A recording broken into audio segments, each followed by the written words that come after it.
υπήρχε όλη αυτή η υπερπροσπάθεια. Ήταν μια πρωτοφανής διαδικασία για τα ευρωπαϊκά δεδομένα. Θα σας κάνει μια ενημέρωση ο Πρωθυπουργός και μετά πρέπει να φύγουμε.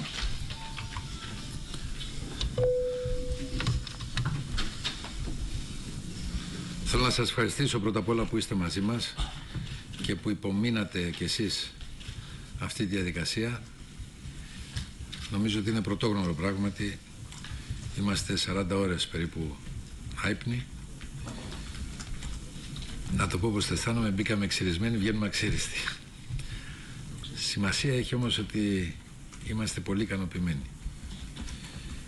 Μετά από αυτές τις ολονύκτιες και συνεχείς διαπραγματεύσεις πολλών ωρών, έχει επιτευχθεί μια συμφωνία τελικά για τους προϋπολογισμούς της Ευρωπαϊκής Ένωσης από το 2014 μέχρι το 2020, δηλαδή για το μέλλον.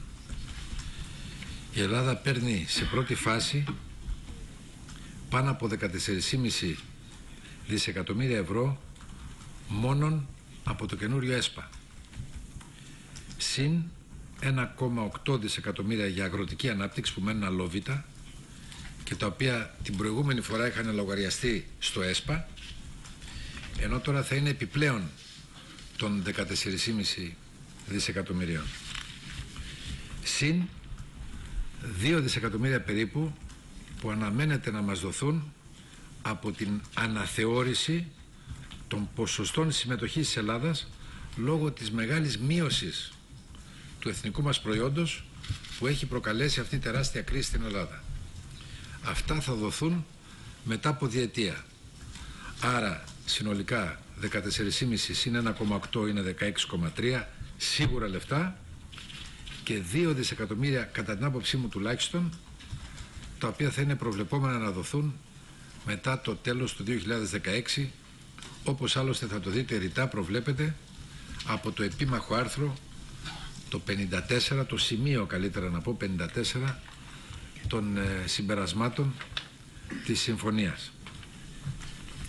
Τελικά δηλαδή θα δοθούν στη χώρα μας πολλά περισσότερα από όσα τις είχαν διατεθεί αρχικά από την πρώτη πρόταση Μπαρόζο της Ευρωπαϊκής Επιτροπής, την ώρα που το συνολικό μέγεθος των κονδυλίων συνεχώς μειωνότανε.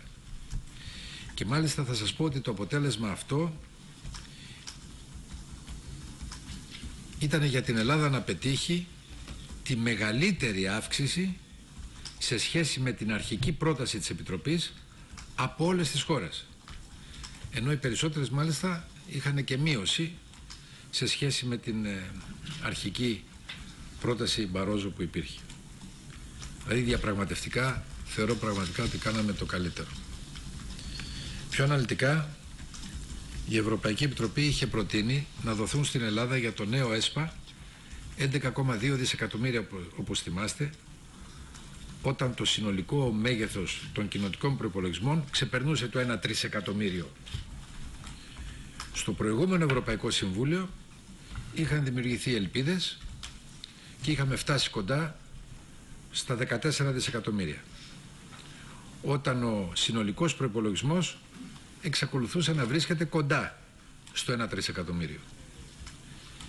Τελικά η Ελλάδα κατάφερε αρχικά να κερδίσει μόνο για το νέο ΕΣΠΑ 14,5 δισεκατομμύρια για την επόμενη επταετία, ενώ συνολικά ο προϋπολογισμός για την Ευρώπη έπεσε ακόμα πιο κάτω από το 1,3 στα 950 δισεκατομμύρια. Να σημειωθεί ότι στο πρόγραμμα της τρέχουσας επταετίας, που λήγει δηλαδή φέτος, στην προηγούμενη επταετία, συμμετείχαν τότε από την αρχή μόνο 15 κράτη-μέλη.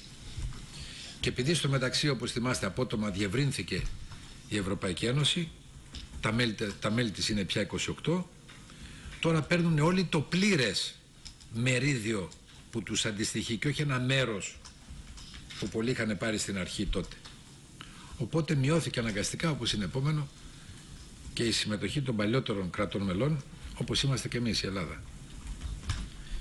Εμείς κάναμε τις συμμαχίες μας, δώσαμε έγκαιρα τη μάχη μας και ακόμα θέλω να τονίσω ιδιαίτερα ότι με την επιμονή μας προβλέφθηκε και δίνεται ένα ειδικό κονδύλιο για την ανεργία των νέων συνολικά στην Ευρώπη.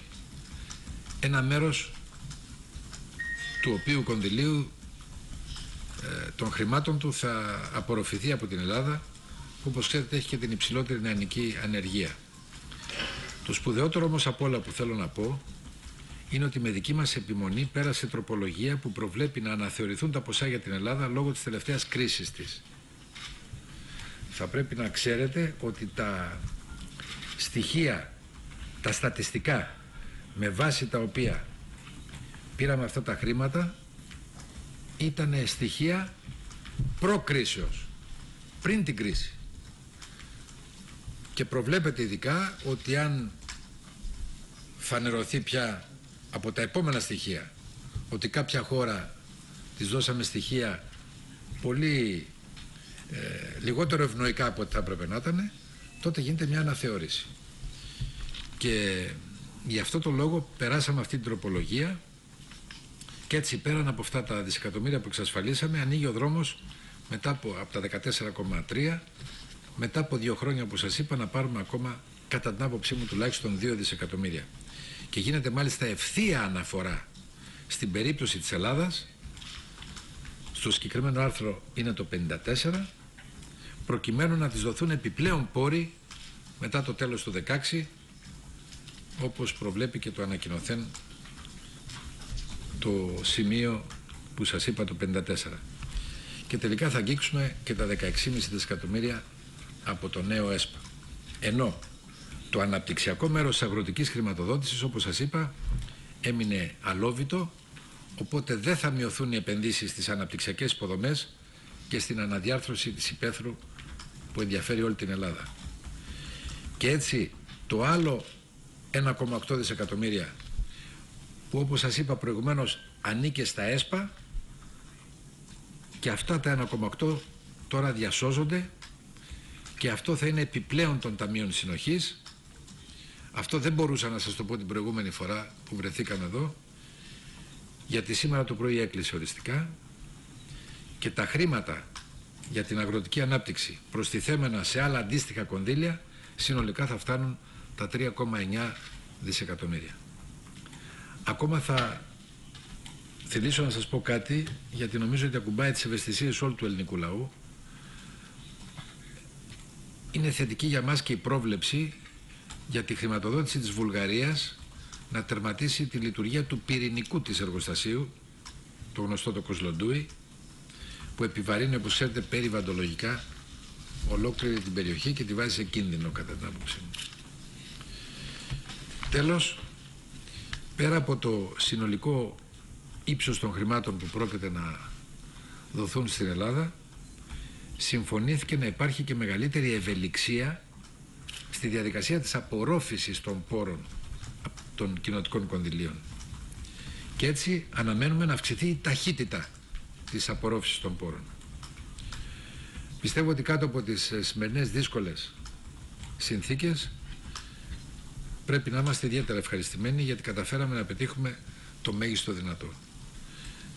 Και πολύ περισσότερα μπορώ να πω από ότι ρεαλιστικά φαινόταν στην αρχή της διαπραγμάτευσης. Θέλω όμως να σημειώσω ότι υπάρχει και μια άλλη πλευρά της σελήνης που λέει ότι πρέπει κανείς να παραμένει ανήσυχος για το μέλλον της Ευρώπης, διότι κατά την άποψή μου δεν μπορεί να δυναμώνει η Ένωση όταν αποδυναμώνεται συνολικά η χρηματοδότηση της Ενωμένης Ευρώπης. Εύχομαι το 2013, που είναι το δύσκολο έτος, να βοηθηθεί πολύ με αυτή την απόφαση, η οποία ψυχολογικά μας ενισχύει όλους, δίνει μια διάρκεια και μια διάσταση για τις μελλοντικές χρηματοδοτήσεις των αναγκών της εθνικής οικονομίας. Τα προβλήματα είναι πολλά. Είμαστε εδώ πέρα κάθε στιγμή και στις Βρυξέλλες και στην Αθήνα και παντού, μαζί με τους συνεργάτες μου, τους οποίους θέλω να τους ευχαριστήσω πολύ για την συνδρομή και τη βοήθειά τους, προκειμένου να αντιμετωπίσουμε τις προκλήσεις αυτές και θα τις αντιμετωπίσουμε. Να είστε καλά και ευχαριστώ πολύ.